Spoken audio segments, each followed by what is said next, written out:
humbler quality of life country.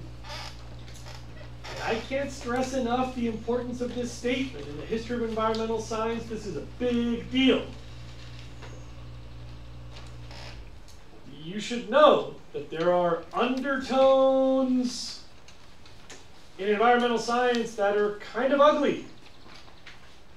A bunch of white men, environmentalists,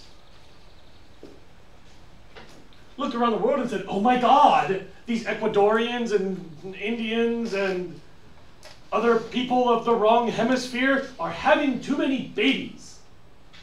And that was seen as a really big problem. And of course population is a problem, but you all realize an average one of us Americans has a greater global footprint than I believe 13 average people in China today, or 17 average people in India today. So it's kind of not the point how many kids they're having, but how big of a footprint those kids have.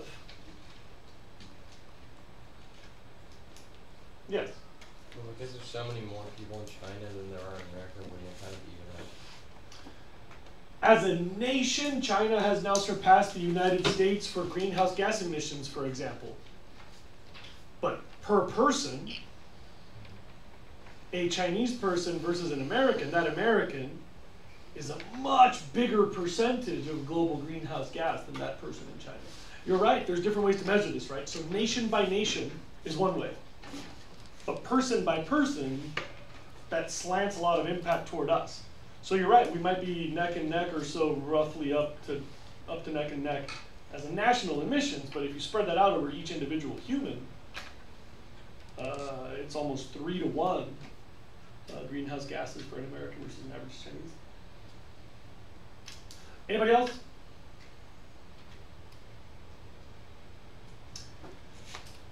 I'd like to do a quick little bullseye here. Anything about Indira Gandhi, the footprint question versus the population question? Anything about that entire movie that we just finished, 27 to 38?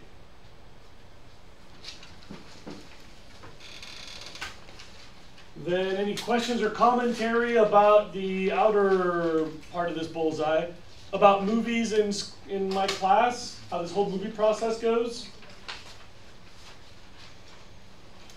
I know it's kind of slow and sleepy. That's sort of the point, so that I can do some stuff on my computer and kids can do the makeup test after we finish a unit and start the next one. Warning, the stuff in the movie does show up on the exams. For example, it will be on this exam. Warning also, this does set the stage for stuff we're going to discuss later. A lot of things in this movie come up throughout the course, and every unit, the movie is sort of setting the stage for later conversation. Now put that away and take out 1.1.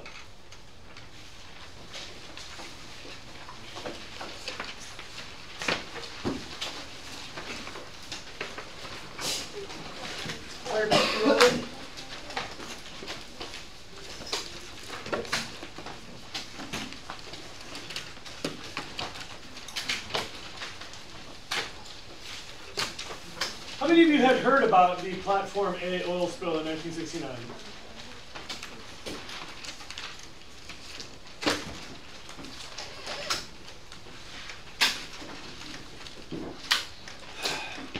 How many of you notice it's 1,000 degrees right now? Anybody have tales of devastation or blood during Saturday's flash storm event? Sunday's flash storm event? You do? I was driving on APS and my car almost slipped because of all the rain that was coming down. Glad you're alive. Yes? We were on Butterfly Beach and a storm drain burst open and a whole bunch of runoff spilled out onto the beach and into the water. Any other death and devastation? Yes? I heard a girl got hit in the head with a something. There were quite a few. A man was hit by a flying stand-up paddleboard. Like a fully rigid epoxy board. He got KO'd. Yeah. Like the harbor down there, like the sailing foundation, they have all those boats that are like lined up all around the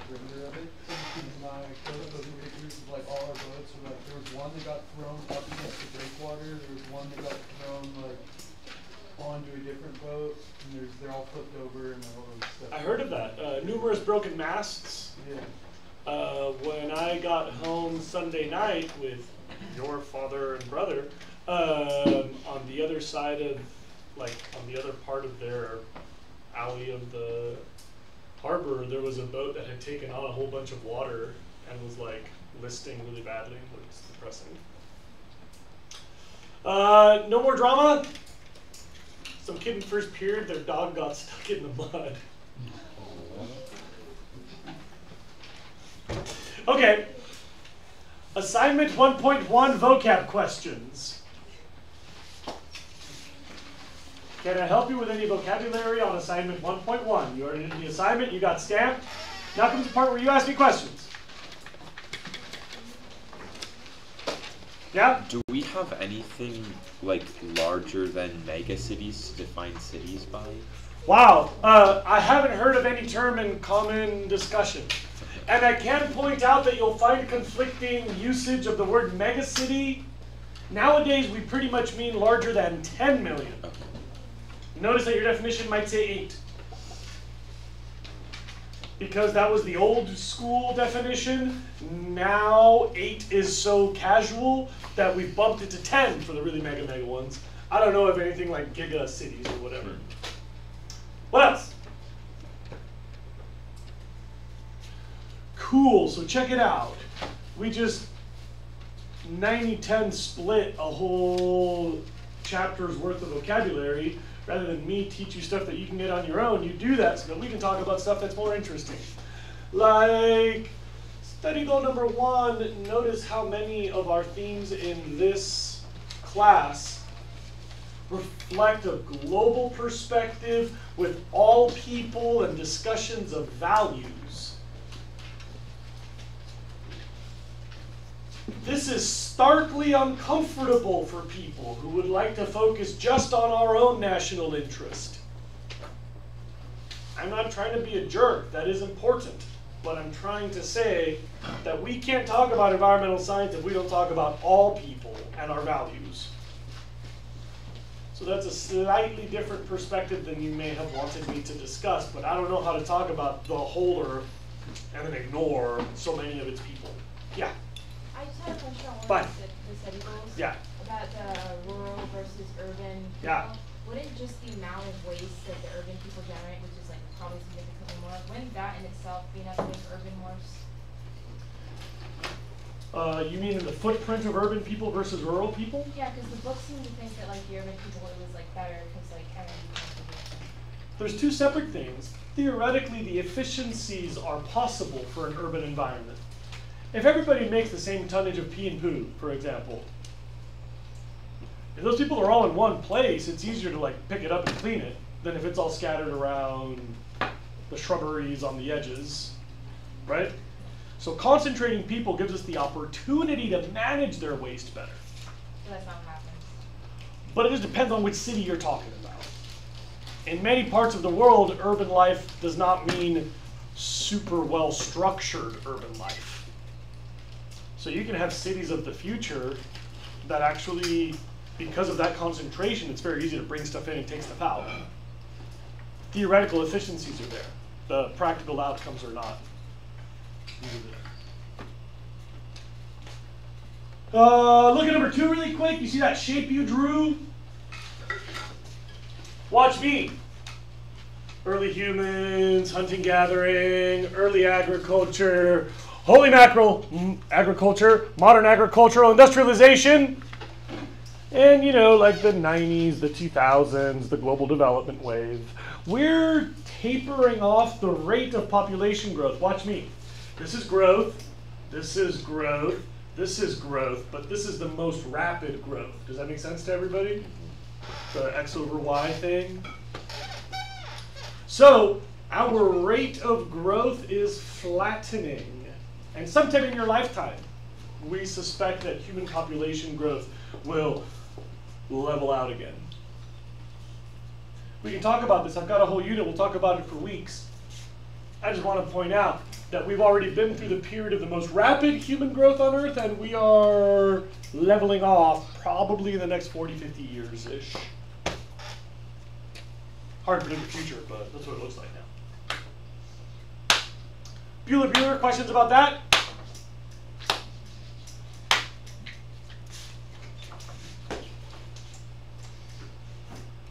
Oh, number 3 I wasn't going to talk about. Number 4 I wasn't going to talk about. Unless you had questions. Number 5 I would like to talk about. I probably said this already, but remember that saving the planet is not the point. Did I already talk about this? Yeah. You don't need to save the planet. The planet itself is going to be fine. We should really talk about saving the people, though.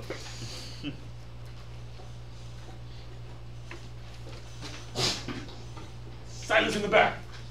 Just kidding. Silence. What about number 6, though? This is some deep thoughts. That's what this one is. What is the carrying capacity of the Earth for humans? How many humans could we put on this planet? How many could we put? Yeah. It says we put 15 billion people on the planet. You think we could fit 20? Sure. You think, how do we, so why are we not sure about this? What would happen to those humans if we fit 21 billion? The more people you have, the quality of life drops off. That's right. It's just how much you're willing to sacrifice. Like, That's right. Like, how many people could share a pizza? It's like, dang, if I just wanted to, like, lick the cardboard, probably a whole bunch of people. But if I want to eat pizza the way that I like to eat pizza, which is half the pizza or more put into a blender and then sucked down through a funnel. Oh.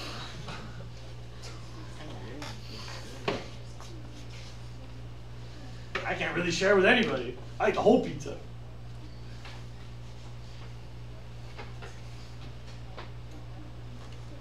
I hope that metaphor is not too sloppy. There was once this very interesting science fiction book. I don't believe it was written in English. I think it's written in another language. That talked about a dystopian future when humans are packed onto the planet like sardines in these high-rise human housing silos. And they're kept alive by robotics which farm the remainder of the Earth to make a slurry that's delivered to those humans by a tube that's inserted in their gut. And those humans live in the dark.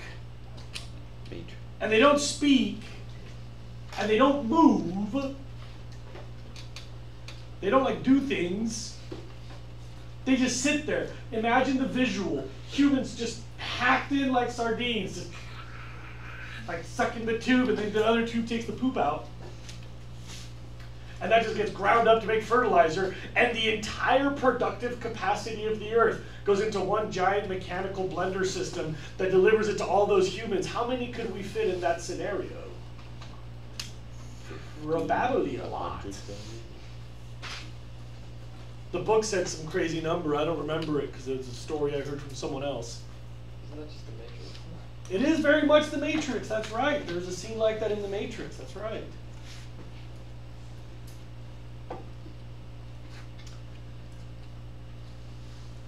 You can imagine this future.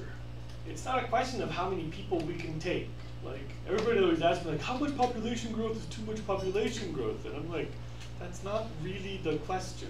It's how are the humans gonna live?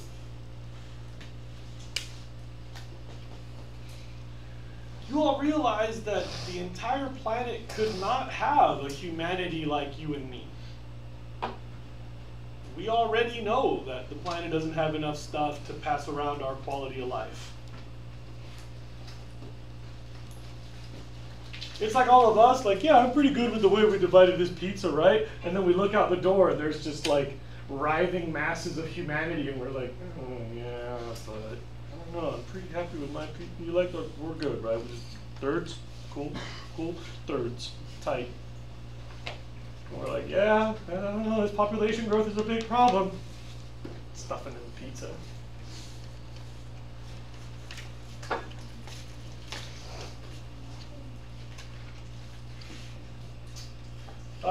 Please double check your numbers in number 7. I want to make sure that I gave you the right numbers.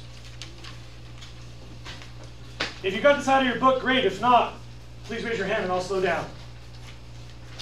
In the developed world, 3/4 of people live in cities. You knew that? 25% rural, 75% urban cities. In the developing world, that means economies that are not quite as cushy as ours, that's more like 40-60. You got that too? We believe that by the year 2025, 2/3 of humans will be in cities. 3367. And the halfway mark for humanity's living in cities was the year 2008. I was teaching when it happened. I made the announcement. As of this year, we now have more people in cities than out of them. You were what, 9 years old? 8 years old? You're all born in the year 2000? You're all millennials exactly? Raise your hand if you're born in the year 2000. Yikes. I'm old enough to be your father. Maybe I am. Halfway mark was the year 2008. You were like around 8 years old when that happened. More and more people are rushing to the cities. Okay, question number 8. You've got more mass transit, smaller homes, goods travel.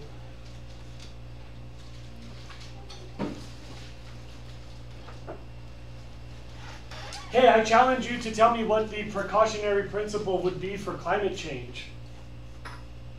What would be a precautionary principle response to climate change? Let me set this up for you. Maybe climate is changing. Maybe it's not. What would be the precautionary principle response? This is not rhetorical. I expect you to have an answer. Yes? To change something that you're doing so that in case it is happening with climate change, it doesn't completely destroy everything? Yes, because what is the precautionary part of this? Trying to prevent it before it happens. Yeah, just in case. Play it safe. Like, I tell my children, if you ever see a gun, you don't touch it, because it could be loaded. That's just in case. Imagine, I could tell my kids, if you see a gun, point it at someone and pull the trigger to find out if it's loaded. That would be bad advice for my children, right? Because God forbid you find out that the bad thing actually was true. That's how we're treating climate change.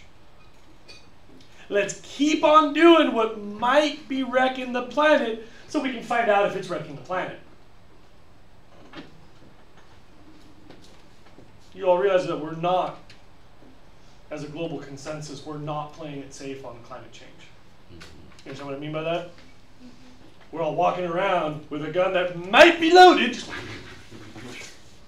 Yeehaw!